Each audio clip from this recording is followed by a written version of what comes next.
Apa kabar Indonesia Pagi? Kita buka dengan informasi dari dua kelompok pemuda yang terlibat saling serang menggunakan senjata tajam dan juga kembang api di kawasan Jalan DI Panjaitan Jatinegara, Jakarta Timur. Dengan menggunakan senjata tajam dan batu serta kembang api, kedua kelompok ini saling balas menyerang. Aksi tawuran ini sempat membuat lalu lintas terganggu dan aksi tawuran berakhir setelah tim patroli perintis Polres Metro Jakarta Timur membubarkan massa. Petugas bahkan harus terpaksa menembakkan gas air mata ke arah kedua kelompok pemuda.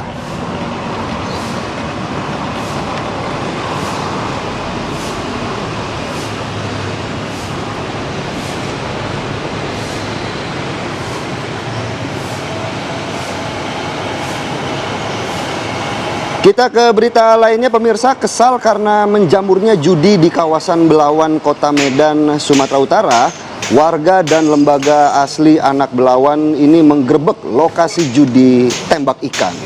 Ya, saat penggerebekan tidak ada pemain yang bermain dan langsung warga merusak alat permainan judi. Bahkan warga juga mengantar barang bukti mesin judi ke Polres Pelabuhan Belawan. Menurut tokoh agama, praktek perjudian di kawasan ini sudah sangat meresahkan warga dan membuat tindak kriminalitas semakin meningkat. Untuk memberantas praktek perjudian di kawasan Belawan, Kota Medan, Muspika Kota Medan menyurati pemilik rumah untuk membongkar lokasi perjudian tersebut. Kenapa harus tembak ikan? Enak tembak gebetan, Putri. Kalau itu mungkin nanti kita tanyakan ya. Kalau tembak gebetan kayaknya nggak mungkin digerebek sih. Nah, itu dia, lebih aman. Baik, kita ke informasi lainnya ya, ini ada, nanti kita akan bahas bagaimana ada pembahasan mengenai penembakan warga negara Indonesia di Malaysia. Kita sapa dulu ya. Assalamualaikum warahmatullahi wabarakatuh. Assalamualaikum. Pagi. Senang sekali ya, saya Putri Dasari sama rekan baru saya nih. Kok baru sih? Oh, tampilannya baru. Tampilannya baru, ada yang berbeda nih dari Ko Philip ya. Stok lama.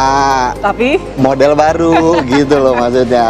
Jadi Putri, di Apa Kabar Indonesia Pagi ini kita sudah menyiapkan banyak sekali informasi menarik. Di antaranya kita akan bahas bagaimana update dari penembakan warga negara Indonesia di Malaysia. Selain itu ada apa lagi, Putri? Selain itu juga ini ada yang sedang ramai ya, soal oknum polisi yang diduga melakukan pemerasan terhadap dua tersangka pemerkosaan dan penganiayaan ya, hingga korbannya tewas. Dan dua tersangka ini kabarnya adalah anak dari penyedia klinik kesehatan. Nah, ini menarik nih, memeras orang yang berkuasa begitu ya. Maksudnya bukan berkuasa tapi memiliki power, betul sekali. Ini bukan main-main yang diperas. Tapi kita nanti pastikan lagi ya, karena ini temuan dari IPW. Jadi nanti kita pastikan lagi dengan narasumber yang akan kita hadirkan pada pagi hari ini. Tapi sebelum kita membahas ke sana, kita buka dulu informasi lainnya, yaitu ada seorang pria yang diduga melakukan penganiayaan terhadap seorang balita berusia 1 tahun 11 bulan, dan aksinya ini terekam kamera pengawas pemirsa atau CCTV milik warga di perumahan Pondok Bahar, Kecamatan Karangtengah, Kota Tangerang, Banten. Orang tua korban pun kemudian melaporkan kasusnya ini ke polisi. Dan berikut rekaman CCTV milik warga yang merekam aksi penganiayaan seorang pria terhadap balita berusia 1 tahun 11 bulan di perumahan Pondok Bahar, Kecamatan Karangtengah, Kota Tangerang, Banten. Pria yang diduga berprofesi sebagai guru sekolah dasar swasta di Jakarta tersebut ini terlihat membanting balita berusia 1 tahun 11 bulan ke pavling blok di jalan perumahan tersebut. Dari rekaman CCTV tersebut, awalnya pria ini menggendong si balita dengan mengendarai sepeda motor, kemudian ia menghentikan sepeda motornya. Terlihat beberapa kali ia kemudian membanting balita tersebut ke jalan. Berdasarkan keterangan paman korban, atas peristiwa itu pihaknya telah membuat laporan ke polisi meski terduga pelaku ini bertanggung jawab atas pengobatan luka-luka yang dialami oleh korban. Dan saat ini kasusnya telah ditangani oleh Unit Perlindungan Perempuan dan Anak Polres Metro Tangerang Kota setelah melakukan visum atas luka yang diderita oleh korban. Keji sekali ya, Philip ya. Ini balita salah apa? 1 tahun loh, Putri. Ya mungkin kesal sama orang tuanya, tapi ya nggak gitu cemen juga, ya gitu loh. kalau pada akhirnya dibalas kepada anak. Betul. Kita ke berita lainnya pemirsa, aksi pelaku pembunuhan terhadap UHA saat memindahkan koper berisi jasad korban terekam kamera pengawas di hotel. Lokasinya ini di Surabaya, peristiwa pembunuhan terjadi. Ya, inilah rekaman kamera pengawas yang menunjukkan aktivitas tersangka RTH yang dimulai dari mengeluarkan koper warna merah dari dalam mobil putih pada pukul 1 dini hari. Sementara dalam rekaman lainnya juga terlihat tersangka pada pukul 5.20-an ini keluar dari dalam kamar dan mengangkat koper untuk dimasukkan ke dalam mobil. Dalam rekaman baik pada malam hari maupun pagi hari terlihat seorang pria lain yang tengah menunggu di luar kamar hotel. Nah, kepolisian sudah melakukan pemeriksaan terhadap pria yang berada dalam rekaman dan diketahui pria tersebut adalah kerabat tersangka yang dimintai tolong untuk mengantar ke rumah nenek tersangka di Tulungagung, Jawa Timur. Namun pengakuan kerabat tersangka tidak mengetahui jika ada mayat di dalam koper tersebut. Nah, untuk aksi kejinya ini, RTH diancam dengan pasal berlapis tentang pembunuhan berencana dengan ancaman hukuman mati. Dan kemarin pihak Polda Jatim juga sudah melakukan press release ya terkait kasus ini. Dan kalau dengar ceritanya ini ngeri banget, Bu. Proses pembunuhan ini ngeri.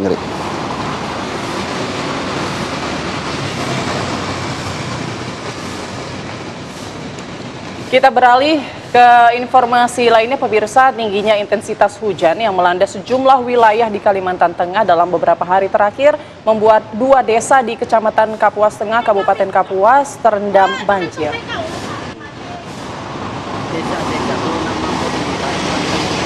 Pemirsa, banjir mengakibatkan ratusan rumah warga terendam dan terputusnya akses jalan yang biasa mereka gunakan untuk beraktivitas sehari-hari.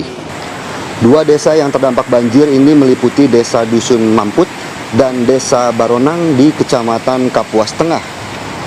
Dari rekaman video yang dibagikan oleh warga di lokasi banjir, terlihat ketinggian air sudah mencapai atap rumah warga.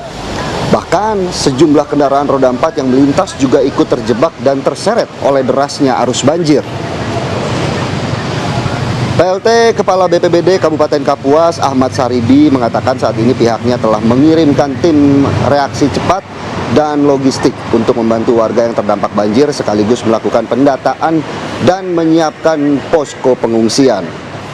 Diperkirakan ada lebih dari 100 kepala keluarga yang terdampak dan sebagian dari mereka telah mengungsi ke tempat yang lebih tinggi sembari menunggu bantuan dari pemerintah daerah. Kalimantan Tengah, dekat Pama Asmin ini pertama kalinya banjir bandang ini, pertama kali. Dulu saya dari sekolah SD sampai SMP nggak pernah banjir, sekarang ini banjir ini, karena perusahaan ini mungkin ini.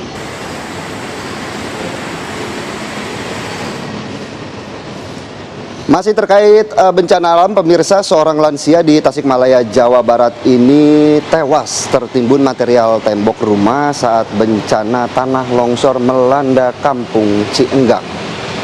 Hujan deras yang mengguyur wilayah Sukahening sejak pukul 15 waktu Indonesia Barat pada hari Minggu kemarin, kemudian memicu longsor sekitar pukul 16 waktu Indonesia Barat di belakang rumah Nana yang berusia 69 tahun. Longsoran tanah ini kemudian menyebabkan sebagian tembok belakang rumah korban jebol. Korban pun sempat berupaya mencari bantuan dengan berkeliling kampung. Korban kemudian mencoba menggali material longsor di sekitar rumahnya meski hujan masih terus turun dengan derasnya dan diduga longsor susulan terjadi dan menimbun korban yang sedang membersihkan material. Warga kemudian mulai berdatangan untuk membantu membersihkan area longsor, tetapi korban tidak ditemukan. Pencarian langsung dilakukan warga dan juga dibantu oleh aparat desa, TNI Polri dan BPBD, Tagana, serta sejumlah relawan. Dan pukul 21 waktu Indonesia Barat, jenazah korban akhirnya ditemukan di bawah timbunan tanah. Setelah ditemukan, jenazah korban dibawa ke masjid desa untuk dimandikan dan juga disolatkan.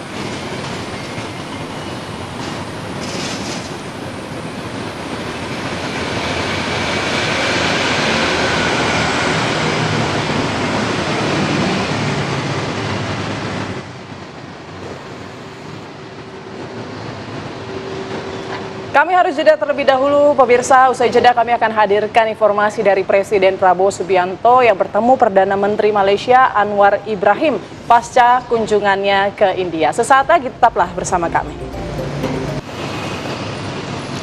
Terima kasih Anda masih menyaksikan Apa Kabar Indonesia Pagi. Pemirsa, kami akan ajak Anda langsung melihat berita ini. Presiden Prabowo Subianto bertemu Perdana Menteri Malaysia Anwar Ibrahim pasca kunjungannya ke India nih Putri. Dan Presiden Prabowo juga menyebut pertemuan dengan Perdana Menteri Malaysia Anwar Ibrahim akan menyelesaikan banyak persoalan termasuk masalah tenaga kerja. Ya, usai kunjungan dari India, Presiden Prabowo Subianto melanjutkan lawatannya ke Malaysia dan disambut dengan upacara kenegaraan oleh Raja Malaysia. Presiden Prabowo datang untuk memenuhi undangan Raja Malaysia yang di Pertuan Agung Sultan Ibrahim. Presiden juga bertemu dengan Perdana Menteri Malaysia Anwar Ibrahim dan Prabowo menyatakan pentingnya kerjasama kedua negara. Menurut Prabowo, kerjasama akan menyelesaikan masalah bilateral termasuk masalah tenaga kerja.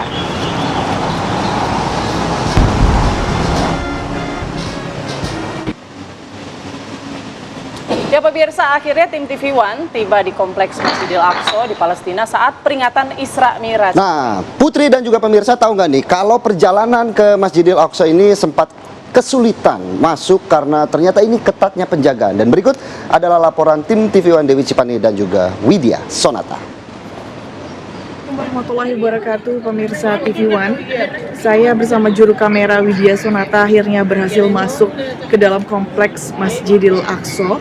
Seperti yang Anda bisa lihat, di belakang saya merupakan Dome of the Rock, salah satu masjid yang berada di kompleks Masjid Al-Aqsa ini. Dan tadi kami sempat kesulitan untuk masuk dari 4 pintu yang ada di kompleks Masjidil Aqsa karena memang penjagaan aparat sangat ketat. Dan tadi juga kami sudah berusaha untuk melobi, tapi tidak diperkenankan masuk. Mengingat hari ini merupakan 27 Rajab, yang merupakan hari peringatan Isra Mi'raj. Kemarin, info dari warga setempat, banyak sekali warga yang datang ke Kompleks Masjidil Aqsa, dan mereka meneriakkan takbir menjelang peringatan Isra Mi'raj. Dan itulah mengapa hari ini kami, umat muslim yang ingin datang ke Kompleks Masjidil Aqsa, dipersulit untuk masuk di waktu sholat subuh tadi. Tapi alhamdulillah tadi sempat berbincang dengan sejumlah orang lokal dan ada seorang warga lokal yang mengajak kami untuk masuk melalui pintu atau gate baru yang memang belum banyak orang yang tahu tentang gate ini. Cukup jauh, tapi akhirnya kami bisa sampai ke dalam kompleks Masjidil Aqsa. Seperti diketahui, hari ini merupakan 27 Rajab, hari peringatan Isra Mi'raj, di mana Nabi Muhammad SAW mendapat perintah sholat 5 waktu. Dan di tempat saya berdiri inilah sejarah itu terjadi, di mana Nabi Muhammad naik ke Sidratul Muntaha untuk mendapatkan wahyu perintah sholat 5 waktu. Dari Kompleks Masjidil Aqsa, Dewi Cipani dan Widya Sonata, TV One mengabarkan.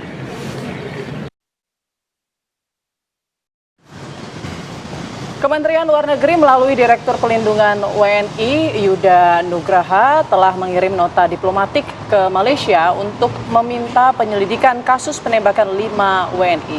Yuda juga menegaskan masalah pekerja migran menjadi salah satu yang dibahas dalam pertemuan Prabowo dengan Anwar Ibrahim. Ya, kita memahami sudah menjadi kedaulatan Malaysia untuk melakukan penegakan hukum. Namun di sisi lain tentunya kita juga menyesalkan bahwa insiden ini akhirnya menimbulkan jatuhnya korban jiwa dan juga 4 mengalami luka-luka tembak. Nah, untuk itu KBRI Kuala Lumpur telah mengirimkan nota diplomatik kepada pihak Malaysia ya, untuk meminta ya, pertama tentunya menyesalkan adanya jatuhnya korban, dan kemudian kita juga mendorong diberikannya segera akses ke konsuleran untuk bertemu dengan warga negara kita. Dan yang ketiga, kita juga mendorong dilakukannya investigasi secara menyeluruh terhadap peristiwa ini, termasuk apakah tembakan yang dilakukan oleh aparat APMM itu sudah sesuai prosedur, ataukah kemungkinan adanya excessive use of force, penggunaan kekuatan yang berlebihan itu terjadi dalam peristiwa ini. Baik, Pak Yuda, apakah sebelumnya dari informasi awal ini diinfokan begitu waktu penyerangan dari pihak WNI-nya sendiri apakah menggunakan senjata tajam, Pak? Ya, berdasarkan keterangan yang disampaikan oleh PDRM, WNI melakukan penyerangan dengan menggunakan parang. Baik. Dan saat ini kan Presiden Prabowo sedang berada di Malaysia, Pak. Apakah mungkin nantinya ada pembicaraan mengenai hal ini, Pak? Ya, pertemuan tentu masih berlangsung pada hari ini. Ya. Sudah dipastikan memang isu pelindungan WNI itu merupakan salah satu yang dibahas. Ya pemirsa, apa kabar Indonesia Pagi akan jeda sesaat dan kembali kayaknya cuma 3 menit doang ini dengan berita insiden penembakan terhadap pekerja migran Indonesia oleh polisi Malaysia yang terjadi jelang kunjungan Presiden Prabowo Subianto ke negeri jiran. Sesaat lagi. Terima kasih Anda masih menyaksikan Apa Kabar Indonesia Pagi. Pemirsa, Satuan Reserse Kriminal Polres Bandung berhasil menangkap seorang pria yang diduga ini pelaku kasus pembunuhan seorang gadis dengan 51 bacokan di Kecamatan Margahayu, Kabupaten Bandung. Ya, motif tersangka ini nekat menghabisi nyawa korbannya lantaran ingin menguasai harta korban. Tersangka berhasil ditangkap dalam persembunyiannya di kawasan Pasir Koja, Kota Bandung, Jawa Barat. Di hadapan petugas, pelaku mengaku melakukan pembunuhan keji karena ingin menguasai semua harta berharga milik korban, terutama kendaraan bermotor. Selain mengamankan 1 buah golok, 1 unit sepeda motor, serta uang tunai sebanyak 5 juta rupiah, tersangka terancam pasal 338 dan 365. Barang siapa dengan sengaja merampas nyawa orang lain dan pencurian dengan kekerasan diancam dengan kurungan 15 tahun atau hukuman mati.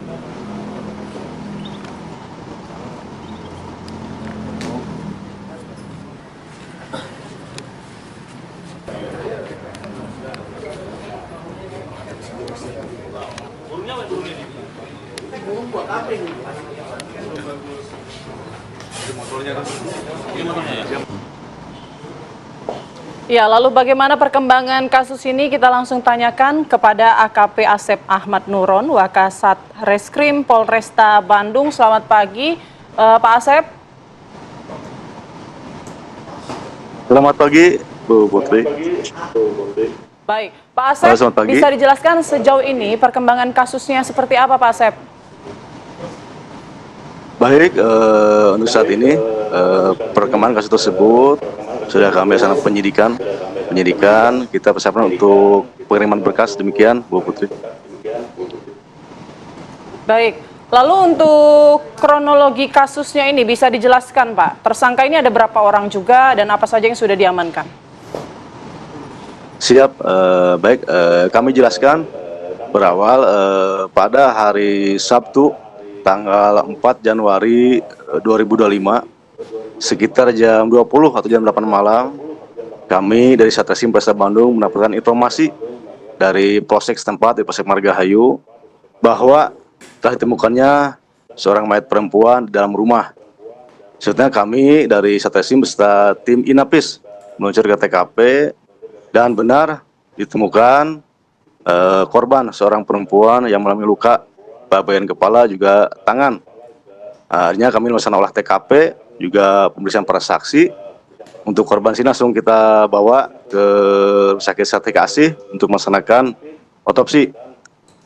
Selanjutnya kami melakukan pemeriksaan para saksi TKP juga pemeriksaan yang akhirnya kami dapat informasi keterangan diduga tersangka atau pelaku yang akhirnya pada hari Minggu tanggal 5 Januari atau besok harinya sekitar jam 6 pagi dapat kami amankan pelaku inisial MDP yang berada di wilayah Kota Bandung. Demikian. Pak Asep, kami juga ingin mengetahui sebenarnya proses pembunuhan ini sebelumnya dilakukan oleh pelaku apakah secara acak memilih korban atau memang sebelumnya sudah ada iming-iming terlebih dahulu ajakan terhadap korban baru kemudian dilakukan pembunuhan oleh pelaku, Pak? Siap, Pak. Jadi hasil pemeriksaan bahwa si pelaku ini mengenal terhadap korban karena pelaku sendiri merupakan suami dari bibi korban. Bibi korban yang dilaksanakan kami menemukan mayat tersebut di hari Sabtu malam Minggu, dan hasil pemeriksaan dari saksi juga si pelaku melakukan pembunuhan tersebut sehari sebelumnya di hari Jumat jam 8 pagi. Jadi si pelaku dengan korban tersebut sudah mengenal karena si pelaku tersebut merupakan suami dari bibi korban. Demikian, Pak. Kalau hasil dari penyelidikan polisi juga Pak melihat ini kan juga pelaku ini ada hubungan darah dengan korban, keluarga korban. Apakah memang ini pelaku melakukan pembunuhan hanya untuk menguasai harta korban atau memang sebelumnya ada cekcok antara keluarga ini Pak? Baik, untuk sementara Pak, hasil pemeriksaan dari motif pelaku ini dasarnya untuk menguasai barang milik korban. Jadi untuk cekcok kita belum menemukan Pak. Jadi sementara motif si pelaku untuk menguasai barang-barang milik korban. Demikian Pak. Oke, untuk modus pelaku ini bagaimana Pak? Kemudian akhirnya berada di TKP bersama dengan ponakannya lah ya, bisa disebut ini ponakan ya Pak? Siap. Jadi di rumah tersebut si korban ini tinggal beserta kakeknya, dan si pelaku berada di lantai atasnya, beserta istrinya. Pada hari itu, pada hari Jumat, kakek dari pelaku beserta istri korban lagi berangkat ke daerah Garut. Jadi di rumah tersebut hanya korban sendiri. Si pelaku akan mengambil sepeda motor dari rumah milik korban beserta surat atau BPKB-nya. Tapi tindakan si pelaku tersebut untuk mencuri motor milik korban diketahui oleh korban, sehingga si pelaku langsung melakukan pembunuhan atau dengan cara membacok terhadap korban. Demikian, Ibu. Baik, terima kasih banyak informasinya Pak Asep sudah bergabung bersama kami di Apa Kabar Indonesia Pagi. Sehat selalu, selamat pagi. Selamat pagi Pak. Selamat pagi. Ya Putri dan juga pemirsa, kasus penembakan 5 WNI di Malaysia ini cukup buat geger di Indonesia begitu, karena memang ada beberapa cerita ataupun indikasi kenapa penembakan ini dilakukan oleh pihak kepolisian perairan Malaysia ya. Karena ada yang bilang ini WNI ini ada yang pingin lari secara ilegal begitu melalui jalur laut. Namun memang pemerintah Indonesia juga kemudian menyayangkan kenapa adanya penggunaan kekuatan secara berlebihan begitu dari pihak kepolisian Malaysia. Jadi kita akan bahas pada pagi hari ini di segmen ini dengan narasumber yang sudah hadir. Ada siapa nih Putri? Narasumber yang sudah hadir di studio ini ada Mbak Trisna Dwi Yuni, staf pengelolaan pengetahuan data dan publikasi Migrant Care. Selamat pagi Mbak Trisna. Selamat pagi Mbak Trisna. Kak Putri, Abang. Baik. Mungkin saya langsung saja ke Mbak Trisna ya. Mbak Trisna, kalau dari Migrant Care sendiri melihat kasus penembakan 5 WNI ini bagaimana tanggapannya? Oke. Pertama saya akan mulai obrolan ini dengan satu tesis statement saya gitu, bahwa no human is illegal. Itu selalu saya ungkapkan di depan, karena pembedaan unsur legal dan illegal, pelabelan itu kemudian membuat pekerja migran kita terpisah dari hak-hak yang seharusnya ia dapat. Tentu kami menyayangkan beberapa tindakan yang dilakukan oleh kepolisian Malaysia sehingga mengakibatkan satu orang meninggal. Namun kalau kita coba kaji atau tarik ke belakang, peristiwa ini tuh ada terjadi keberulangan kasus. Nah ini berarti menandakan ada problem struktural yang serius, bukan hanya dari pemerintah Malaysia tapi juga dari pemerintah Indonesia untuk melakukan tata kelola migrasi yang aman. Kalau dari data yang dimiliki oleh Migrant Care sendiri sejauh ini dari 2005 sampai 2025 sudah ada beberapa kasus. Ya, tadi sempat kita obrolkan bahwa data yang kami miliki dari sejak 2005 sampai 2025 ada sekitar 75 kasus penembakan yang dilakukan oleh oknum kepolisian pemerintah Malaysia. 75. Banyak. Dan dari jumlah itu berapa yang kemudian terselesaikan, artinya tuntas begitu? Tentu mostly kasus, hampir semua kasus kurang terselesaikan dengan memadai. Bahkan di tahun 2012 kita ingat ada penembakan dan kemudian ada diduga perdagangan organ tubuh yang kemudian dibawa pulang, tapi ada beberapa organ tubuh yang diambil. tiga orang meninggal waktu itu. Ini kan 75 kasus bukan sedikit ya. Sangat bukan sedikit. Jadi kayak terkesan pihak Malaysia ini tidak segan gitu ya untuk mengulang lagi kasus yang sama. Ada yang salah sedikit ditembak langsung misalnya kayak gitu. Nah, apa yang salah ini? Kok bisa terulang kembali? Apakah pemerintah kita memang kurang kurang tegas gitu atau gimana? Saya rasa demikian gitu. Jadi ada beberapa sikap yang harusnya pemerintah kita ambil dan tegaskan kepada pemerintah Malaysia ya, karena perjanjian bilateral seharusnya sebagai Indonesia sebagai negara pengirim dan Malaysia sebagai negara penempatan, harusnya keduanya punya regulasi bilateral maupun dalam skup regionalisme ASEAN itu sebenarnya sudah memadai banyak modalitas yang kemudian bisa mengakomodir perlindungan pekerja migran. Namun itu ya dari kedua belah negara masih belum memadai untuk melakukan perlindungan gitu. Kalau dari data yang Mbak Trisna miliki dari 75 kasus yang sudah sering kali terjadi ini didominasi oleh penembakan ini akibat kenapa Mbak? Apakah memang ada tindakan kriminalitas di sana atau seperti apa?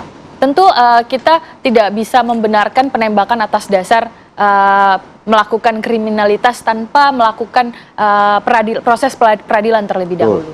Kalau bagi kami menyebutnya ini sudah extrajudicial killing yang dilakukan oleh pemerintah kepolisian Malaysia, dan itu kasusnya juga terus berulang gitu.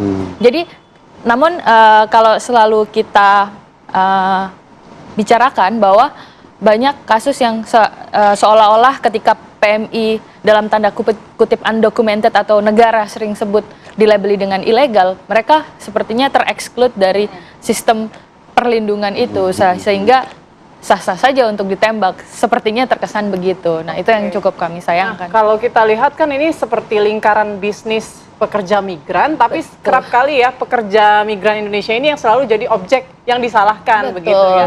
Apakah memang tidak ada keseriusan pemerintah dalam perlindungan atau pencegahan lah ya kita bilang ya. Mungkin kalau setelah kejadian baru dicekam rasanya belum puas juga. Kalau bisa sebelum terjadi pemerintah juga melakukan pencegahan dengan memperkuat diplomasi dan lain sebagainya. Nanti saya akan bahas juga soal keseriusan pemerintah tadi, tapi kami harus jeda terlebih dahulu pemirsa. Sesaat lagi Apa Kabar Indonesia Pagi akan kembali. Ya, Anda kembali di Apa Kabar Indonesia Pagi. Pemirsa, Kepolisian Daerah Selangor Malaysia mengungkapkan penembakan terhadap 5 WNI dipicu oleh perlawanan yang dilakukan para WNI saat petugas patroli Malaysia mencoba melakukan penangkapan. Berdasarkan pernyataan media dari polisi daerah Selangor, petugas kepolisian Malaysia ini mendapatkan laporan adanya kapal yang hendak keluar dari perairan Malaysia dengan membawa warga negara asing. Namun kapal tersebut diduga telah melanggar kapal patroli pihak agensi penguatkuasaan maritim Malaysia. Baku tembak terjadi setelah adanya perlawanan dari orang yang berada di kapal WNI tersebut dengan menggunakan parang. Kapal milik WNI pun berhasil melarikan diri setelahnya. Namun pada pagi hari petugas menemukan sebuah kapal terdampar dan menemukan 1 WNI dalam keadaan tewas dan 4 lainnya dalam keadaan terluka.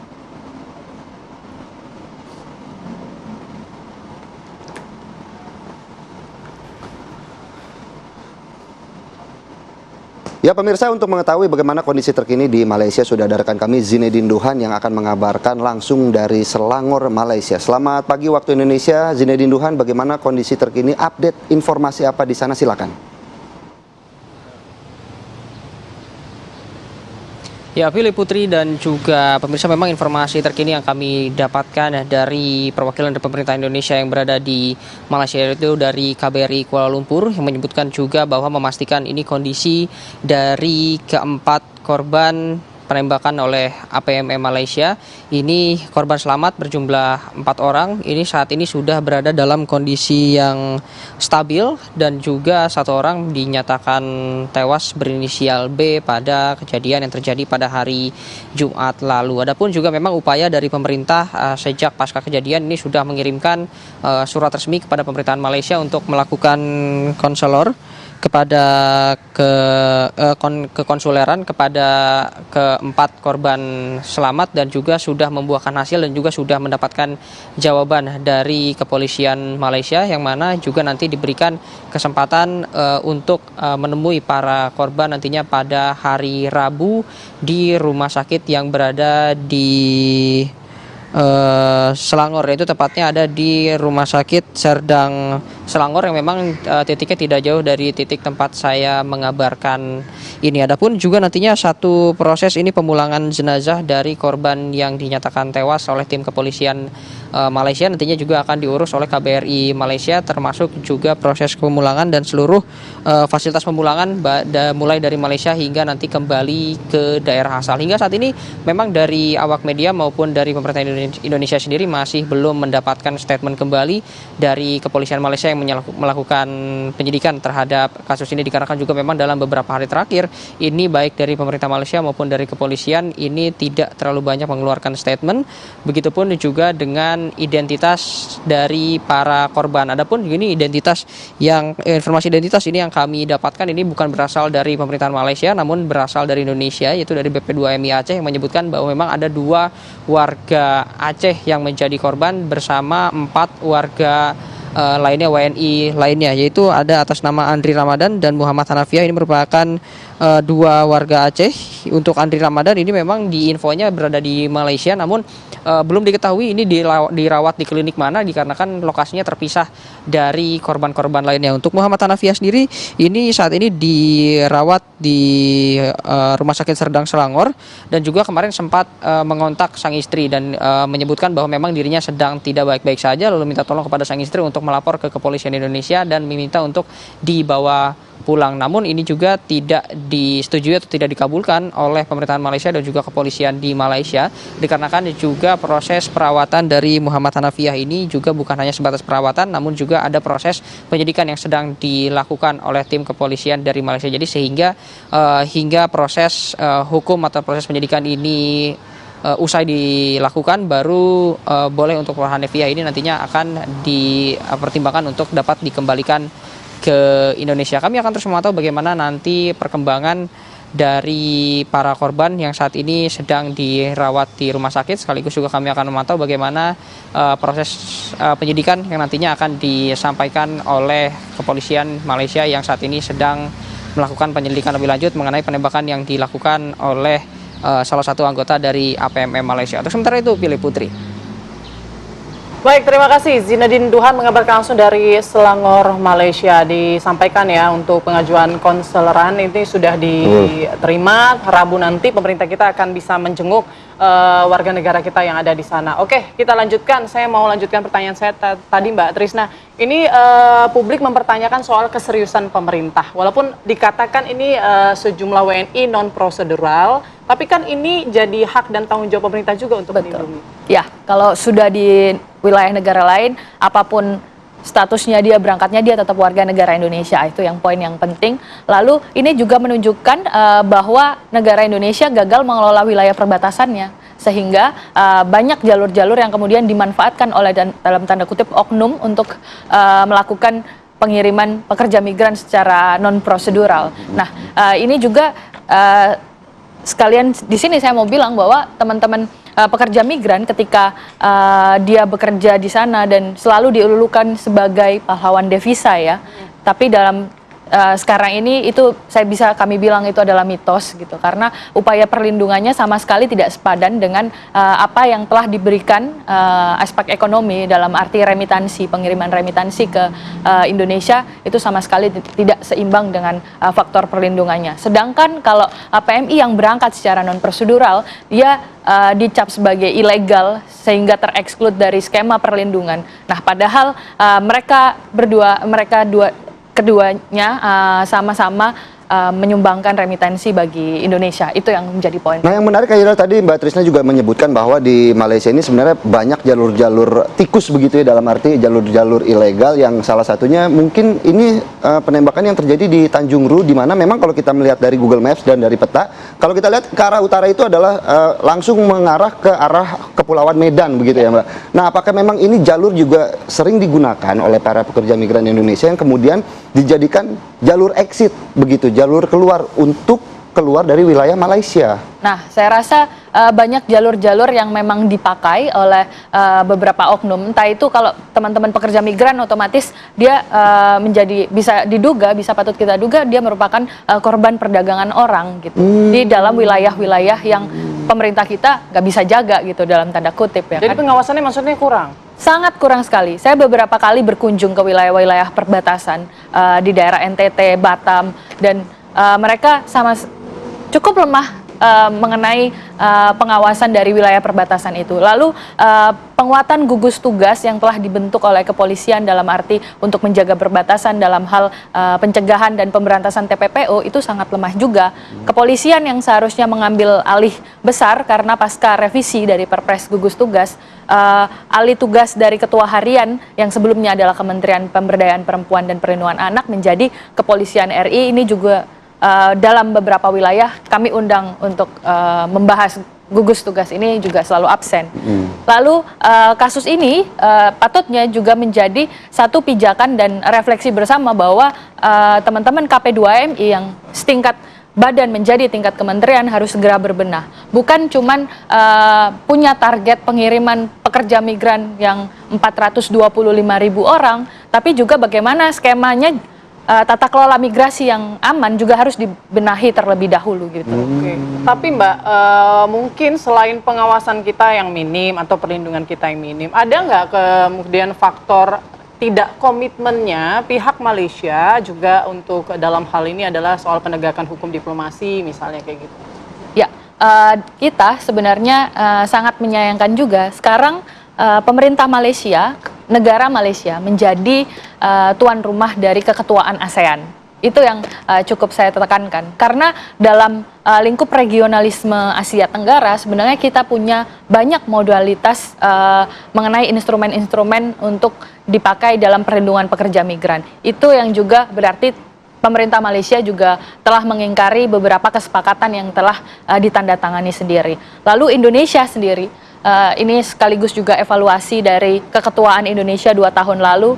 Indonesia juga telah mengeluarkan 3 deklarasi terkait perlindungan pekerja migran, namun juga sampai sekarang ternyata itu juga hanya menjadi deklarasi, tapi teman-teman di wilayah itu perlu banyak improve untuk. Kalau dari data Mbak Trisna, kita juga tadi sudah mendengar bagaimana penjelasan dari reporter Zinedine Duhan yang saat ini berada di Selangor, Malaysia. Memang kan juga sebelumnya dari korban sendiri sempat menghubungi istri begitu ya untuk meminta tolong. Apakah kalau dari kacamata Migrant Care sendiri sebenarnya kasus ini apakah bisa diantisipasi sebelumnya apabila ada respon yang cukup cepat begitu dari pemerintah? Ya, sebenarnya bagaimana kemudian kasus ini tidak berulang, tentu saja segerakan mengenai tata kelola migrasi aman.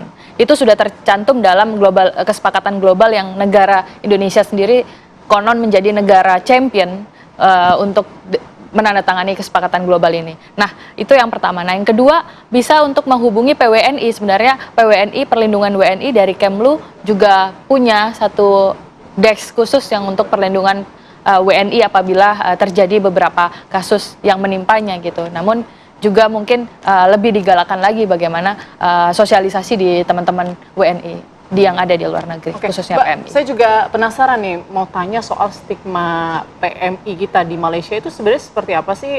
Karena memang banyak yang beredar itu juga stigma PMI kita yang kurang baik begitu ya di negara jiran. Jadi kalau kurang baik tentu saja ini perspektif dan tentu saja ini kalau bagi kami ini adalah penyediaan tata kelola yang kurang memadai.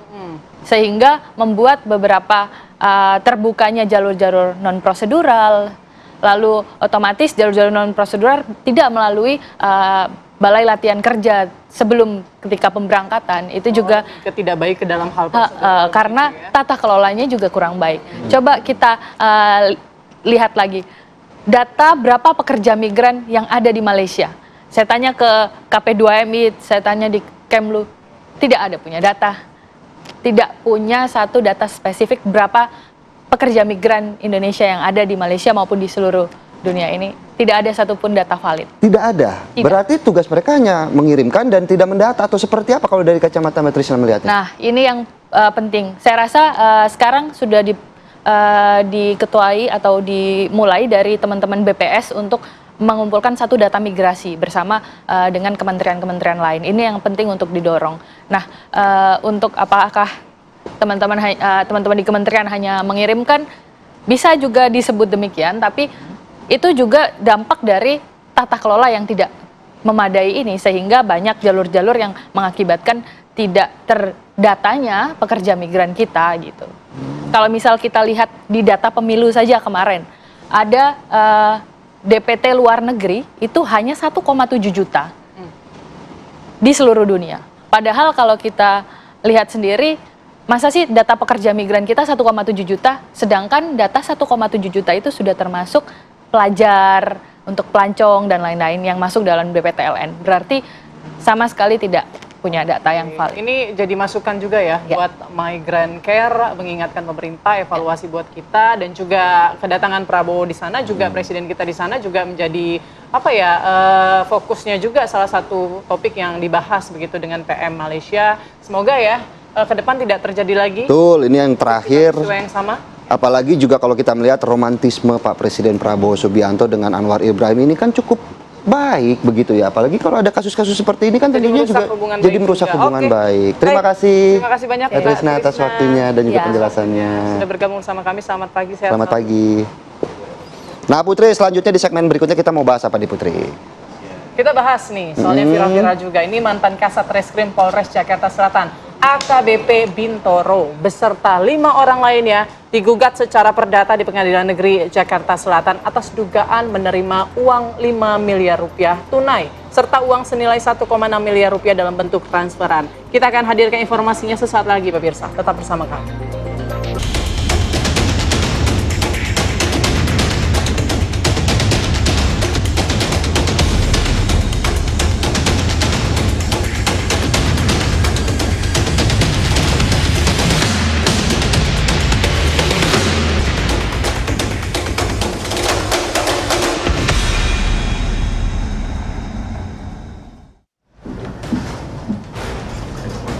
Kasus dugaan pemerasan yang diduga dilakukan oleh mantan Kasat Reskrim Polres Jakarta Selatan ini mencuat setelah adanya gugatan perdata di Pengadilan Negeri Jakarta Selatan terkait pengambilan uang dan aset yang diduga disita secara tak sah oleh oknum AKBP Bintoro.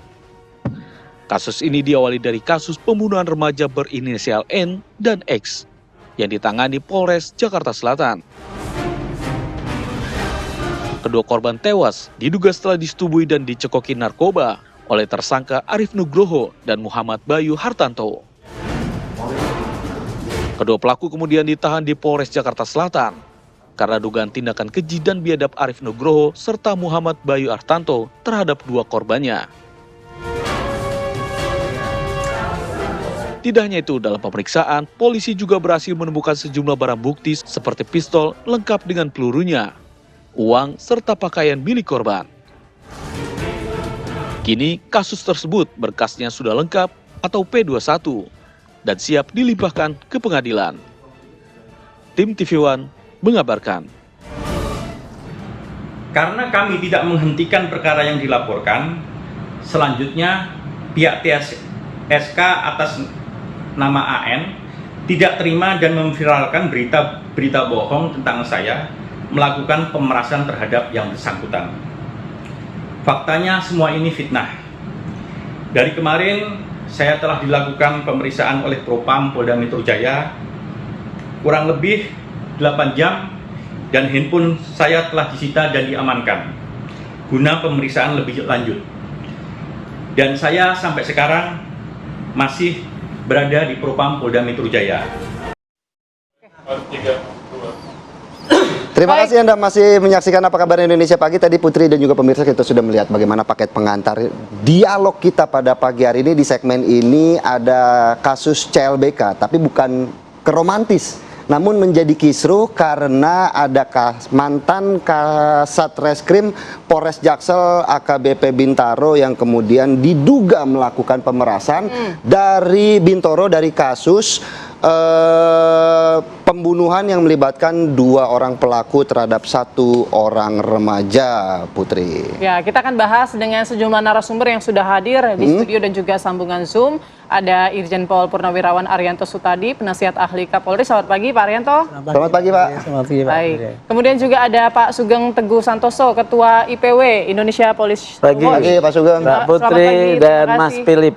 sudah bergabung, dan juga ada melalui sambungan Zoom Pahala Manurung, kuasa hukum tersangka. Selamat pagi, Pak Pahala. Selamat pagi, Pak Pahala. Juga ada melalui sambungan Zoom Pahala Manurung, kuasa hukum tersangka. Selamat pagi, Pak Pahala. Selamat pagi, pagi Bapak.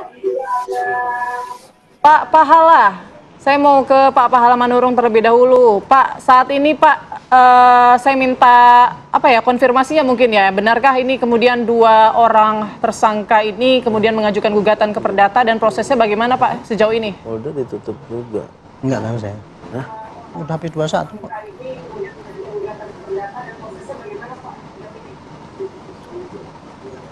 Ya, terima kasih rekan-rekan media. Ya, benar bahwa kami melakukan adanya gugatan perbuatan melawan hukum terhadap oknum-oknum tersebut.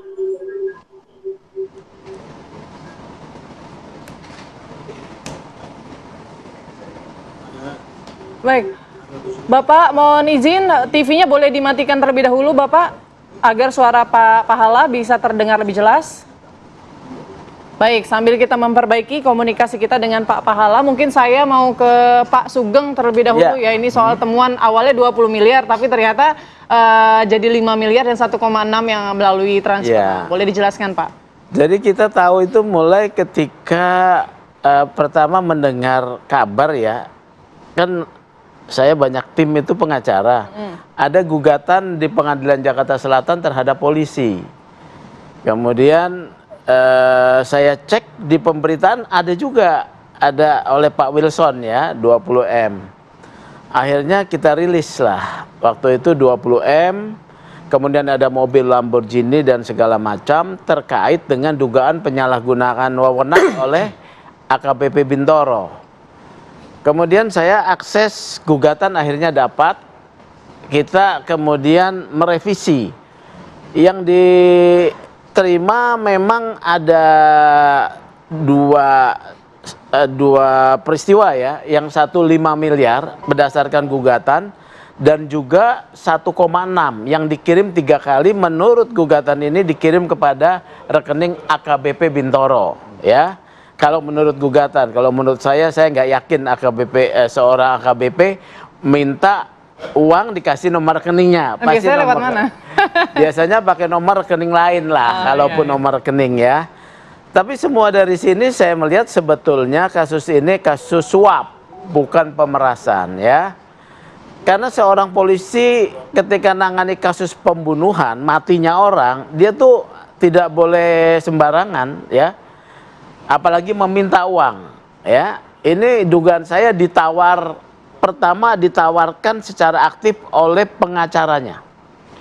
Ya, pengacara dari tersangka Arif dan Bayu ya, ditawarkan. Saya yakin itu ditawarkan. Oleh karena itu setelah AKBP Bintoro ini dipatsus, saya berharap terhadap pengacara ini diproses pidana supaya para pengacara ini tidak menjadi bagian daripada mafia hukum ya. Kadang-kadang juga pengacara juga advokat kurang ajar, minta misalnya 10 rupiah sama kliennya, dia bilang polisi mintanya 10 padahal dikasihnya cuma 2, 3 gitu. Ya, jadi ngutipnya lebih banyak. Kalau di sini disebutkan dalam gugatan, nanti tanya Pak Pahala ya, itu sampai 14,6 miliar. Nah, ini yang harus didalami. Tetap soal jumlah kita nggak terlalu penting, tapi pentingnya adalah perbuatan penyalahgunaan kewenangan oleh AKBP Bintoro yang mendiamkan kasus tersebut dan perbuatan suap oleh pengacara yang harus dibongkar. Baik Pak Sugeng, kita akan konfirmasi ke Pak Pahala. Pak Pahala, apakah gambar sudah siap Pak Pahala? Dan kalau tadi kita mendengarkan penjelasan dari Pak Sugeng, ini ada nominal yang sedikit berbeda-beda begitu ya. Dan sebenarnya kemudian berapa nominal dan juga gugatan yang dilayangkan dari pihak tersangka begitu? Ya, terima kasih atas waktunya. Bahwa benar adanya dugaan suap terkait perkara sebelumnya. Sebelumnya kami bukan pengacaranya, namun ada oknum pengacara yang mengatakan kepada klien kami sebagai bukti petunjuk bahwa klien kami sudah mengeluarkan uang sejumlah 17,1 miliar. Jadi kami mau klarifikasi bukan 20 miliar. 17,1 miliar, di mana itu ada pernyataan dan pengakuan dari prinsipal kami. Oke. Seperti itu, Pak. Pak Pahala, tapi begini, kan setelah itu AKBP Bintoro kemudian membuat klarifikasi ya, membantah adanya suap. Nah, tanggapan Anda ataupun klien Anda bagaimana? Ya itu sah-sah aja kalau dia mau hak jawab dia, oknum tersebut. Dan kami akan buktikan petunjuk oknum tersebut di pengadilan. Karena waktu itu beliau yang menjabat sebagai Kasat Reskrim di Polres Jakarta Selatan. Kalau dari surat sendiri ini klien Anda berarti, Pak Pahala, kalau dari layar kaca Anda? Iya. Kami didatangi oleh klien kami, narasumber kami, Pak AN dan Pak BY, meminta bantuan hukum kepada kami atas pengeluaran uang yang dilakukan oleh oknum pengacara tersebut, di mana uang tersebut digunakan untuk mengurus perkara di Polres Jakarta Selatan yang terkait laporan polisi 1181 dan 1179 di Polres Jakarta Selatan. Oke, Pak Pahala, Anda tadi sampaikan Anda didatangi oleh klien Anda. Ini orangnya bukan yang dua orang yang Arif sudah dan berseliweran lah ya fotonya yang di layar kaca Anda saat ini. Bukankah klien Anda sudah diamankan, tapi kemudian Anda memberikan pernyataan Anda didatangi oleh klien Anda? Bisa Anda jelaskan? Ya, jadi kami menindaklanjuti pengaduan prinsipal kami atau klien kami datang ke kantor kami. Dan kami juga tidak bisa langsung percaya seperti itu, namun kami harus direkam visual dan bikin surat pernyataan dari klien kami tersebut. Pak, kalau mendengar dari penjelasan Anda, Bapak tadi sempat menyebut angka 17 miliar rupiah itu bukan uang yang sedikit. Apakah memang ini siapa Pak profil dari korban sendiri? Dari tersangka yang kemudian memiliki duit sebanyak itu, Pak? Ya, 17 itu terdiri dari mobil Lamborghini dan 2 motor BMW Sporter dan motor BMW HP4 dan motor BMW Sporter 833, Mbak. Mas. Oke, Pak Pahala bisa punya mobil Lamborghini, kemudian motor mewah begitu dan uang miliaran rupiah. Boleh tahu kita siapa sebetulnya tersangka ini? Ya, tersangka ini seorang pengusaha, Bu. Oke, di bidang apa, Pak? Apakah memang benar tuduhan anak pemilik dari penyedia klinik kesehatan? Ya, itu memang seperti itu. Benar ya? Untuk jabatannya sendiri, Pak, di kliniknya itu apa, Pak? Apakah ada informasi?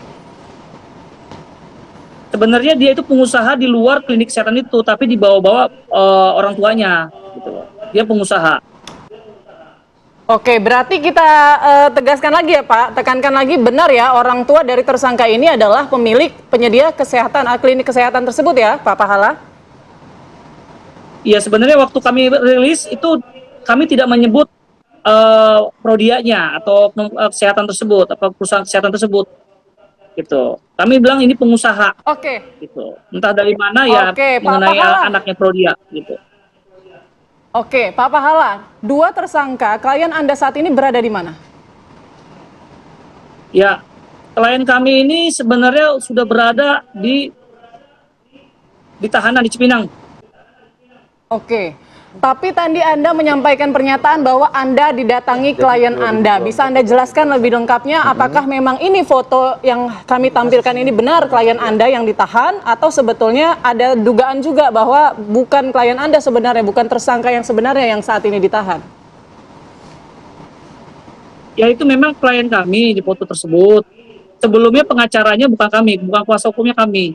Dikarenakan klien kami itu sudah mengeluarkan sejumlah uang, bahkan miliaran uang, namun kasus tersebut tetap diproses secara hukum. Dan klien kami sebenarnya nggak keberatan terhadap kasus itu untuk berjalan secara hukum yang benar. Gitu. Bahkan klien kami sudah melakukan ganti kerugian terhadap orang tua tersebut, orang tua korban. Baik Pak Pahala, dari nominal yang Anda sebutkan ini apakah klien Anda mendapatkan tekanan begitu dari AKBP Bintoro atau seperti apa Pak? Ya gini, sudah pasti karena klien kami ini kan disuruh membayar ya oleh oknum. Oknum pertama itu Kanit inisial Z ya. Diminta uang secara cash di ruangannya. Sejumlah 550 juta. Itu ada klien kami juga di situ. Ada saksinya juga, ada 4 orang di situ di dalam ruangan dipinta. Itu kasetnya waktu itu adalah kasatnya adalah Pak oknum tersebut. Oke, Pak Pahala, berarti kan kalau misalnya tersangka atau klien Anda diminta uang begitu ya untuk membayar AKBP Bintoro, berarti ada niatan dari klien Anda untuk menghentikan kasus ini? Sebenarnya klien kami nggak ada niatan, Mbak. Klien kami ini kan karena sakit, sehingga dilakukan penangguhan waktu itu. Ya, dan kami sudah memberikan surat sakit juga kepada penyidik. Bukan menghindar ya, bukan menghindar, karena ini klien kami lagi sakit, sebenarnya sakit juga gitu. Ada surat dokternya. Baik Pak Pahala, dari laporan yang Anda buat begitu ada berapa tersangka oknum polisi yang kemudian dilaporkan digugat begitu ya, menekan terlibat dari kasus ini Pak? Ya ada 3 Pak, ada 3. Oke, yang Anda gugat ada 3 ya Pak. Oke, saya nanti mungkin mau memperjelas lagi kepada Pak Pahala, kemudian klien Anda ini siapa yang meminta Anda kemudian menjadi kuasa hukum dalam kasus ataupun gugatan yang saat ini sedang berjalan. Tapi sesaat lagi ya Pak Pahala, kami akan kembali untuk Anda. Tetap bersama kami. Terima kasih Anda masih menyaksikan Apa Kabar Indonesia Pagi. Kembali kami akan mengajak Anda untuk melanjutkan perbincangan ini ke Pak Irjen Pol Purnawirawan Arianto Sutardi. Pak Arianto, kalau tadi melihat bagaimana penjelasan dari tim kuasa hukum tersangka, kemudian ini kan ada 5 sosok yang kemudian diajukan ke pengadilan perdata. Nah, dari 3 oknum dan juga oknum polisi dan 2 dari pengacaranya yang lama begitu. Nah, kalau Pak Arianto sendiri melihat kasus ini seperti apa? Apakah memang betul berani seorang polisi melakukan pemerasan begitu Pak? Yang saya terima berita dulu ini ya mengenai gonjang-ganjing ini adalah berita oleh Pak siapa tadi Pak yang memberitakan bahwa polisi minta suap bukan minta suap, memeras 20 miliar. Ya, bukan yang Wilson Lalengke gitu. Saya langsung tanyakan pada Kadif Humas, Dek, apakah ini hoax apa true? Kalau itu true, ini udah pasti akan bom waktu lagi, saya bilang, meledak gitu. Wah, rame kan sekarang ternyata gitu, judulnya adalah polisi memeras 20 miliar gitu kan, kemudian supaya ini tidak dikirim. Nah, ternyata yang terjadi, yang sepengetahuan saya, ini meledak karena adanya gugatan yang diajukan oleh para tersangka ini dulu itu. Karena apa? Dia merasa dirugikan. Dirugikannya apa? Dia diperas, dimintain duit sebanyak 20 miliar waktu itu ya. Yang minta adalah pengacaranya. Pengacara yang dulu ya, bukan ini ya. Pengacara itu minta, kemudian katanya untuk polisi, kan gitu kan. Kemudian mintanya berturut-turut itu. Dikirim ini. Bertahap ya? Ya, saya cek kepada Polda Metro kemarin ternyata itu tidak benar yang terjadi kayak gitu. Kalau menurut kacamata polisi, ini yang paling cocok seperti Pak Sugeng tadi kan. Ini adalah kasus penyuapan. Kalau yang namanya penyuapan itu, maka yang harus kita lihat adalah siapa yang memberi, untuk apa memberinya, siapa yang menerima, itu akan dilacak. Makanya dalam kasus ini, saya ulangi ya, kasus ini sebenarnya bermula dari ada 3 kasus dulu. 3 kasus itu yang dilaporkan ketika kejadian ada orang meninggal, yang 2 itu yang wanita itu ya, satu orang meninggal, satu itu dilaporkan. Ada 3 laporan polisi, yang satunya adalah laporan perbuatan pelecehan seksual atau apa itu, pemerkosaan, terus kepemilikan senjata api, dan kemudian kelalaian sehingga mengakibatkan orang lain. Kenapa dibilang kelalaian? Karena ceritanya ini menurut pengakuan daripada yang 2 orang itu, ketika dia disodori 2 penghibur itu terus dikasih ekstasi, meninggal gitu, Pak. Terus tapi kemudian entah terjadi persetubuhan apa tidak, saya tidak tahu. Nah, kasus yang mengenai ini, yang 3 ini diserahkan, ditangani oleh Polres. Yang 2 ditangani oleh Polda. Yang kasus ini ternyata nggak jalan-jalan ini. Yang di Polres itu tadi kan mulai April ya. Nggak jalan-jalan, Kapolresnya tahu bahwa ini ternyata ini nggak benar, pindahkanlah Bintoro itu. Tapi Pak Ari, kalau memang ini merupakan kasus suap begitu ya, tapi kan di sini disinyalir ada upaya AKBP Bintoro sendiri melakukan upaya untuk melambatkan kasus ini untuk diproses. Jadi gini, Pak, saya tidak menyangkal si Bintoro itu menerima suap ya. Tetapi saya hanya ingin meluruskan keterangan dari Polda Bintoro. Pak, ini kalau yang namanya memeras itu yang aktif pasti Bintoronya. Kamu mau kasih sekian enggak? Kalau enggak saya kirimkan berita acara. Gitu kan. Yang terjadi kan bukan. Ini pengacaranya yang ojo-ojoi pada 2 orang itu, Pak jualah itu Lamborghini sama itu ya. Itu dibayarkan kepada ini. Mintanya berulang kali itu, Pak. Yang tadi ternyata jumlahnya 17 itu tadi ya. Tetapi yang sampai kepada polisi, keterangan dari polisi tidak sampai 1 miliar, Pak. Berturut-turut itu. Nah, jadi dalam hal ini yang paling cocok adalah kasus penyuapan. Makanya arah Polda Metro, Pak Kapolda juga geram juga, ini anggotanya kan kok gitu ya. Saya juga semua geram juga. Masa polisi sampai minta serakah bener sih gitu. Tapi yang terjadi kayak gitu. Jadi kalau menurut hemat saya, sekarang yang akan disasar adalah kasus penyuapan. Kalau penyuapan itu berarti siapa yang ngojok-ojoi dulu, siapa yang minta, siapa yang menerima, semua itu akan diperiksa, dan itu adalah kasus pidana. Nah, sedangkan kalau untuk Bintoronya sendiri jelas dia melanggar. Karena apa? Dia memperlambat, dan bahkan mungkin tadinya mau tidak mengirimkan kasus itu. Bahkan sempat dihentikan setelah bukan dihentikan, tidak dikirimkan. Gitu ya? Tidak dilimpahkan. Setelah diganti oleh Kapolresnya kan tahu ini. Setelah diganti barulah kasus itu selesai. Nah, si Bintoro kemarin kan ngomong itu kan, wow saya difitnah dan sebagainya itu kan. Cuman dia kan nggak ngomong gini. Dia hanya ngomong bahwa saya difitnah, saya di ini, kemudian saya tidak menghentikan karena toh itu P21. Tapi kan jalannya setelah dia pindah, gitu, itulah. Makanya sekarang untuk klarifikasi ini Pak Kapolda sudah geram juga dengan anggotanya yang pada masih curang-curang itu ya. Oke Pak, nanti akan kita lihat nanti semua. Sekarang kode etik meriksa pada orang yang terlibat itu ya, mengenai penundaan daripada kasus itu ya. Kemudian terima uang, karena terima uang itu walaupun dia disuap ya kena juga itu kan. Itu melanggar daripada kode etik juga. Makanya sekarang pidananya dikejar. Untuk kasus penyuapan pasti pengacara yang dulu tuh pasti akan dikejar juga itu. Baik. Kira-kira itulah yang terjadi sesungguhnya. Baik Pak Arianto, kita kembali ke Pak Pahala Manurung. Pak Pahala, tadi kalau kita menyimak ya pernyataan Pak Sugeng dan juga Pak Arianto ini mirip ya, dugaan paling kuat sebetulnya lebih ke arah dugaan suap ketimbang dugaan pemerasan. Nah, tapi klien Anda sendiri bagaimana penjelasannya? Ya, klien kami ini diminta uang ya sebesar 550 juta. Itu yang terakhir, Pak. Ya, itu yang terakhir oleh Kanit Kanit Z di Polres Jakarta Selatan. Namun sebelumnya pengeluaran klien kami, kerugian uang klien kami itu diminta oleh pengacaranya meminta supaya mobil Lamborghini-nya dijual untuk mengurus perkara di Polres Jakarta Selatan. Itu, dan diminta motornya HP motor Harley dan motor BMW HP4 dan Harley Sporter 833. Ada permintaan uang, Pak, ada permintaan uang. Jadi sebenarnya klien kami nggak ada niat untuk memberikan uang, tapi diminta sama Kanit Z, ya, di mana kasatnya waktu itu adalah Pak AKP Bintoro, itu. Baik. Seperti berarti itu ini diminta langsung ya totalnya oleh itu aparat totalnya begitu itu ya, bukan dari kuasa 1 hukum. miliar klien kami yang sudah keluar uang yang sudah keluar dari klien kami mengenai mobil, motor 2 sama uang. Bahkan dari orang tuanya klien kami ini, Pak AN ini sudah membayar juga ke pengacara itu, oknum pengacara tersebut 1,5 M.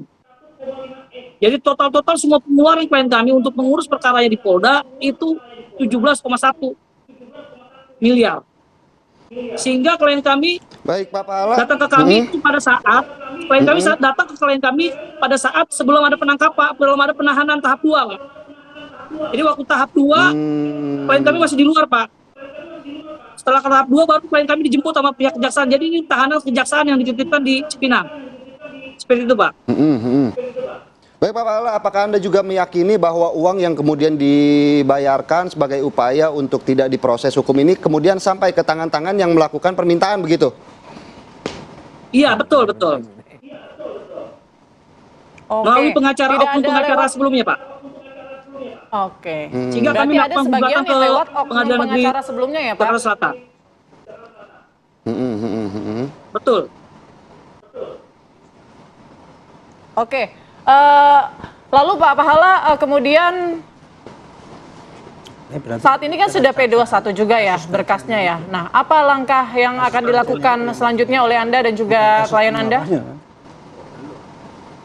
Ya, langkahnya ya kita melakukan proses hukum di persidangan. Kita akan membuktikan itu di persidangan. Bahwa kita akan angkat surat pernyataan dari oknum dari prinsipal kami dan ada video visual dari klien kami yang akan kami bawa ke persidangan. Seperti itu. Baik. Kita akan lakukan pembelaan. Konfirmasi juga ke Baik, kita ke Pak Sugeng. Pak Sugeng juga tadi kita sudah melihat bagaimana sebenarnya kan kasus ini kan sudah diproses dari April 2024 begitu Pak. Dan ramainya juga sendiri baru kembali ramai di Januari 2025. Bahkan kalau tidak salah di akhir 2024 juga sudah terindikasi, sudah dimintai keterangan ke Pak Kapolres Jaksel juga bahwa ini kasus kok mandek begitu Pak. Tapi kenapa baru sekarang ketika ada permintaan hukuman perdata baru kembali digaungkan? Apakah dari sebelumnya juga IPW sudah berupaya untuk kembali mengingatkan kasus ini? Namun dijawab sesaat lagi setelah Apa Kabar Indonesia Pagi kembali. Sesaat lagi. Terima kasih Anda masih menyaksikan Apa Kabar Indonesia Pagi, pemirsa dan juga Putri. Sebelum melanjutkan dialog, kita akan sapa dulu rekan kami Ikra Anggana yang saat ini berada di Polda Metro Jaya untuk mengetahui bagaimana update terkini di sana. Ikra, informasinya AKBP Bintoro dan sejumlah oknum polisi yang diduga melakukan pemerasan terhadap para korban para pelaku dari pembunuhan ini sudah diperiksa di sana. Seperti apa kondisinya, Ikra?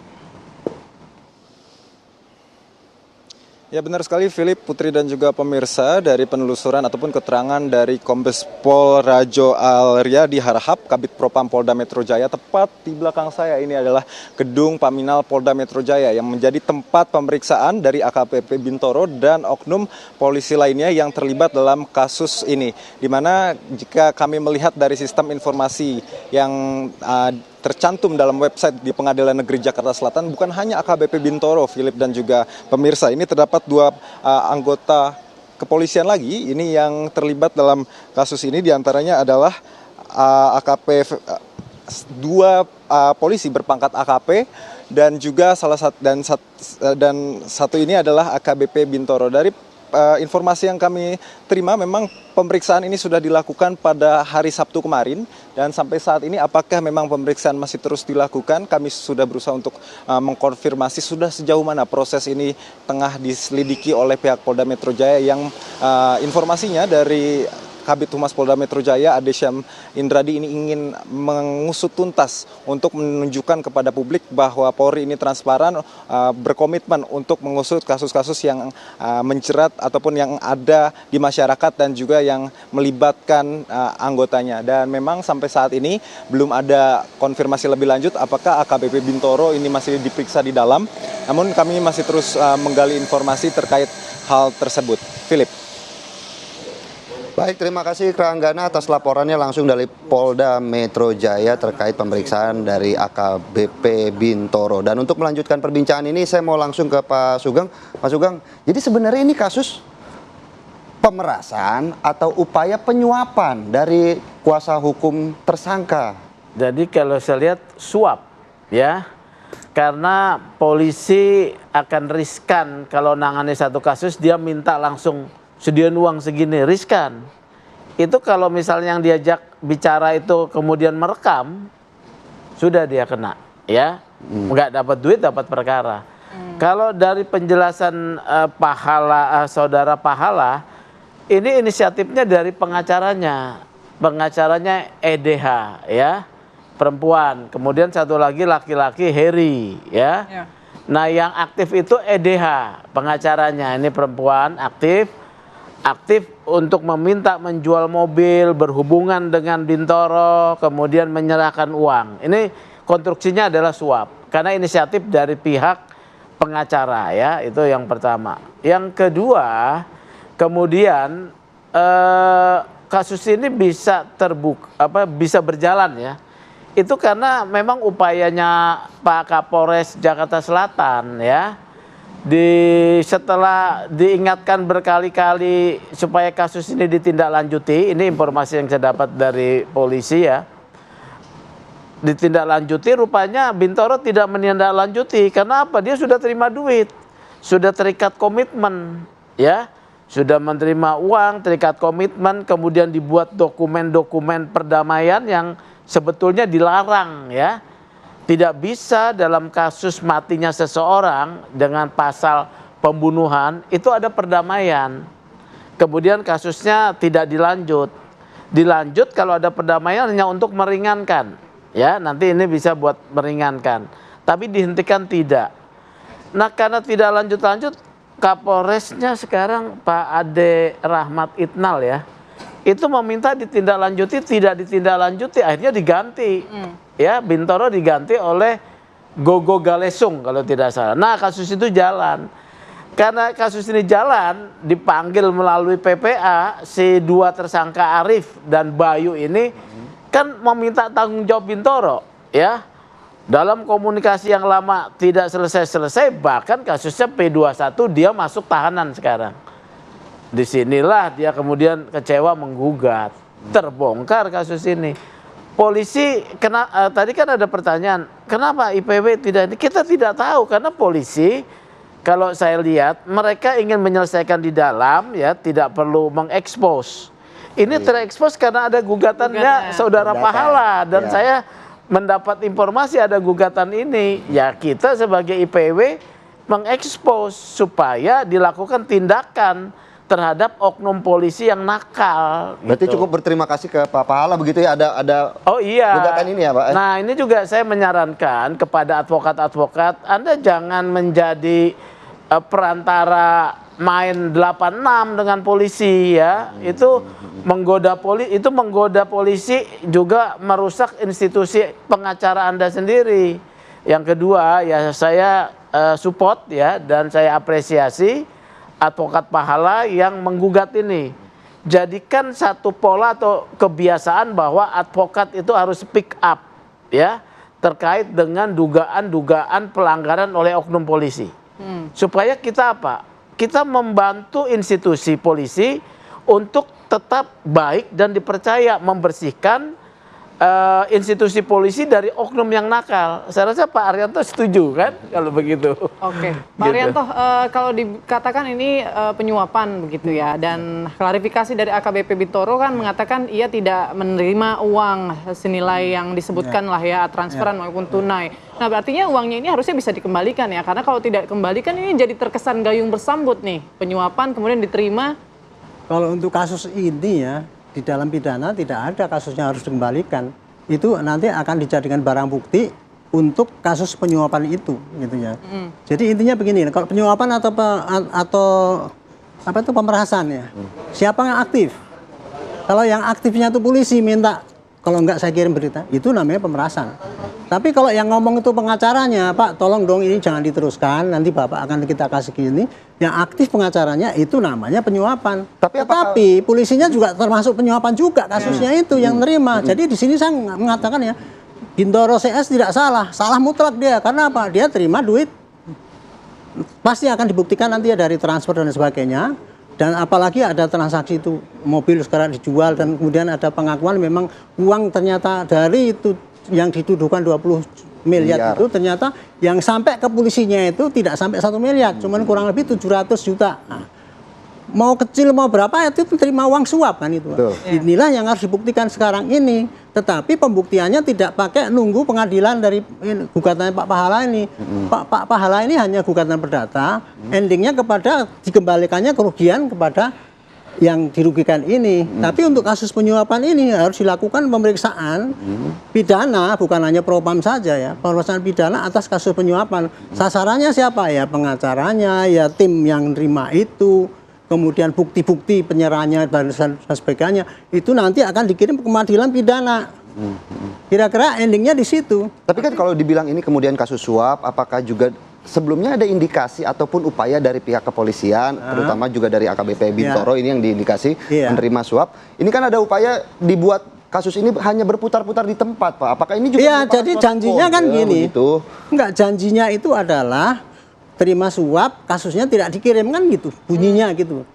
Sebetulnya dalam teori ya Pak, tidak ada kewenangan daripada seorang penyidik kasat level Polres itu bisa menghentikan perkara tanpa seizin daripada gelar perkara. Sebetulnya nggak mungkin itu Pak. Dan saya yakin sih Bintoro juga pasti ini saya hentikan, nggak akan berani dia gitu, hanya menunda-nunda gitu aja. Nah, makanya kemudian Pak, publik curiga gitu ya, masa iya sih bawahan kok berani meminta atau memerintahkan tanpa sepengetahuan atasan? Enggak, prakteknya tidak begitu. Bawahan itu ada yang baik, ada yang buruk. Ada atasan ada yang jeli, ada yang tidak juga gitu ya. Ini kalau pengamatan saya ini bawahan main begitu ya. Pasti dia karena hanya menunda, tidak menghentikan. Kecuali kalau SP3, dia pasti sudah memberitahu pada Kapolresnya, Pak, ini tidak selesai sehingga saya SP3. Ini kan kasus hanya ditunda. Ditunda itu tidak ada alasan daripada atasan kenapa kok nggak dikirim-kirim. Alasannya dia masih kurang bukti dan sebagainya. Itulah sehingga menurut hemat saya dalam kasus ini janjinya hanya menunda, tapi kemudian setelah dipindahkan terpaksa tuh kasus dikirimkan, nah barulah dia jadi kena kemungkinan batunya. Kapolresnya nggak tahu ya soal ini. Bisa jadi nggak tahu karena buktinya setelah dia dipindah kan itu kasus terus. Kalau Kapolresnya tahu, dia nggak akan mau dong nerusin itu gitu. Apalagi ini kasus pembunuhan ya Pak Ari ya, artinya tidak. Itulah ya, saya juga ini ingin secara tiba-tiba saja begitu. Restorasi justice itu kan digaungkan oleh kita semua sekarang ya itu. Tetapi ini menjadi rawan sekali untuk jadi objek daripada aparatur kita yang di depan yang kurang bagus moralnya itu ya. Untuk kayak gitu semua dimainkan, kasus pembunuhan masuk di restorasi justice kemudian hanya dengan pengembalian kan kemudian tidak diteruskan tapi hanya karena uang kan gitu kan. Itu sangat berbahaya untuk kayak gini. Jadi saya pikir kasus ini tadi terbuka lah. Pak Sugeng bilang, advokat tolong ya jangan gitu. Itu saya sudah sejak dulu tahun 90 saya udah ngalamin kayak gitu Pak. Setiap advokat itu yang maju kebanyakan memang memperjuangkan hak-haknya. Tetapi juga ada pendekatan supaya Pak tolong ini kasus ini diringankan dan sebagainya dengan segala cara ataupun hanya pakai bukti-bukti ataupun juga dengan cara mempengaruhi kita untuk supaya tidak berbuat meneruskan kasus. Itu sudah kejadian 50 tahun yang lalu ada sudah gitu. Baik Pak Arianto.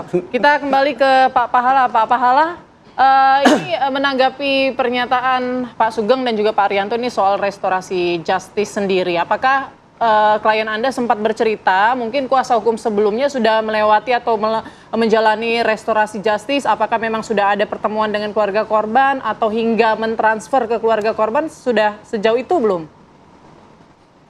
Ya, perlu kami klarifikasi bahwa awal mulanya klien kami ini, prinsipal kami, datang ke kantor kami, bahwa mereka itu, mohon maaf ini klien kami diminta,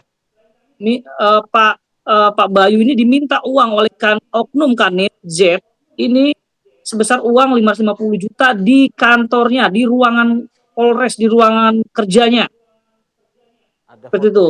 Sehingga kami menindaklanjutin ini dan kami menginterview, mengklarifikasi semuanya itu kepada klien kami, apakah benar. Oke. Nah, kami tidak bisa serta-merta juga untuk buktinya mengiyakan itu, sehingga kami meminta surat pernyataan dari beliau klien kami ini, dan kami melakukan video visual. Infonya Bapak punya fotonya ya pada saat pertemuan di kantor Polres itu? Ada. Fotonya jelas gini. Tidak ada foto di Polresnya. Tidak ada foto di Polresnya. Klien kami di ruangan Pak Oknum Z ini jelas-jelas diminta sama Oknum Z dan tidak mungkin tanpa sepengetahuan dari pimpinan Kasat. Seperti itu. Lalu untuk buktinya sendiri dari Pak Pahala sendiri, apa bukti dari pertemuan ini kemudian yang akan dijadikan kekuatan untuk membuktikan? Tapi ini pasti tahu. Ya, kita akan bawa ini ke pengadilan, Pak. Kita tidak bisa mengekspos di sini semuanya. Kita akan bawa ini ke pengadilan adalah pengakuan dari klien kami, ya, dan surat pernyataan klien kami benar memberikan uang sekian-sekian. Seperti itu, Pak, dan rekamannya. Oke, Pak Pahala tadi belum terjawab. Sudah sejauh mana sih upaya yang dilakukan kuasa hukum sebelumnya soal restorasi justice? Apakah memang sudah sampai mentransfer atau memberikan uang juga untuk pihak keluarga korban atau bagaimana, Pak? Ya, dari pihak klien kami ini sudah ada perdamaian, dibikin perjanjian perdamaian oleh oknum pengacara sebelumnya. Ya, ada perjanjian perdamaian sudah diberikan uang nominal sebesar 300 juta dan 50 juta. Ya, sudah diberikan, ada perjanjian perdamaian dan bahkan sudah ada pencabutan laporan polisi. Namun klien kami ini teriak karena dipinta lagi 550 juta di ruangan Kanit Oknum Z tersebut. Itu faktanya. Baik, terima Dan kasih mengenai Pak Pahala atas restoran waktunya dan justice, juga penjelasannya ya. Ya, klien kami sudah dilakukan perjanjian perdamaian oleh oknum pengacara tersebut, Pak. Sudah ada perjanjian perdamaian. Tidak akan melanjutkan ini karena klien kami secara kemanusiaan mengganti kerugian atau memberi santunan kepada keluarga korban. Seperti itu. Baik, terima kasih Pak Pahala atas penjelasannya dan juga waktunya pada pagi hari ini. Tentunya kita berharap kasus ini bisa cepat selesai dan juga menemukan titik terang seterang-terangnya begitu. Terima kasih Pak Pahala. Pak Sugeng selaku ketua. Satu lagi ya, saya minta nih pengacara ditindak ya. Pengacara ditindak gitu supaya mereka tertib di dalam berpraktek. Terkait Evelyn sebetulnya ada inisial R. Ya, RN di belakangnya. Siapa ya? Nah, oleh karena itu harus ditindak dulu. Itu sebagai apa? Ya, dia mungkin pengendalinya kelompok pengacara ini, ya. Makanya ditindak dulu pengacara ini, ya. Tidak ada pengacara yang kebal hukum ketika melakukan tindak pidana. Kecuali dia tidak melakukan tindak pidana, ya. Dia boleh berlindung di balik imunitas profesinya. Baik. RM ya? RN. Ya, Oke, baik. Terima kasih banyak Pak Sugeng. Pak Arianto sudah bergabung. Terima kasih banyak atas Selamat pagi, sehat selalu ya Pak. Sehat selalu. Ya, oke. Dan pemirsa, apa kabar Indonesia Pagi? Tentunya masih akan kembali sesaat lagi dengan sejumlah informasi menarik lainnya untuk Anda.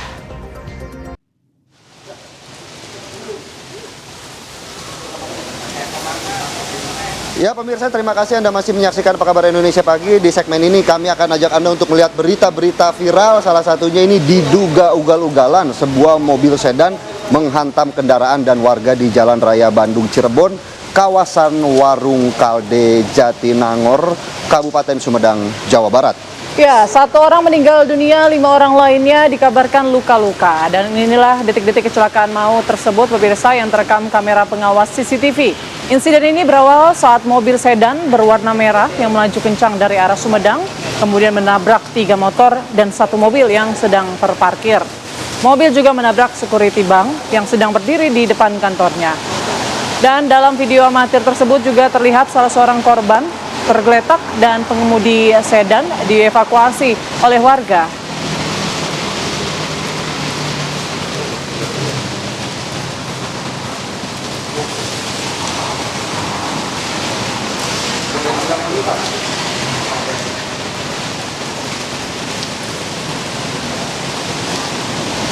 Baik, kita ke berita lainnya lagi nih Putri dan juga pemirsa. Di tengah kunjungan kerja anggota DPRD Lampung ini diciprat air genangan bercampur lumpur saat meninjau ruas jalan yang rusak.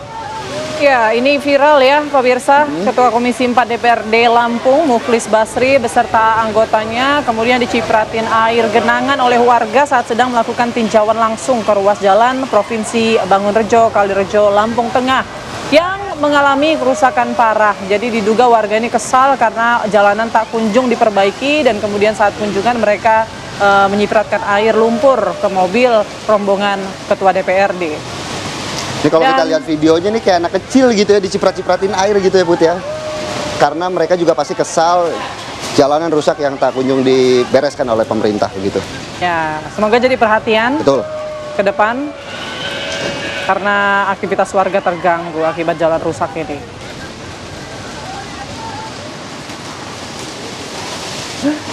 Ya pemirsa, informasi tadi sekaligus menutup jumpa kita di Apa Kabar Indonesia Pagi. Nah biasanya sebelum kita tutup ada pantun spesial dari rekan Pilih. Saya duluan ya. Boleh. Aura kasih beli sikat gigi. Terima kasih Anda telah menyaksikan Apa Kabar Indonesia Pagi. Oke, saya balas ya. Oh, boleh. Cut Tari beli kelapa. Kami pamit undur diri dan sampai jumpa.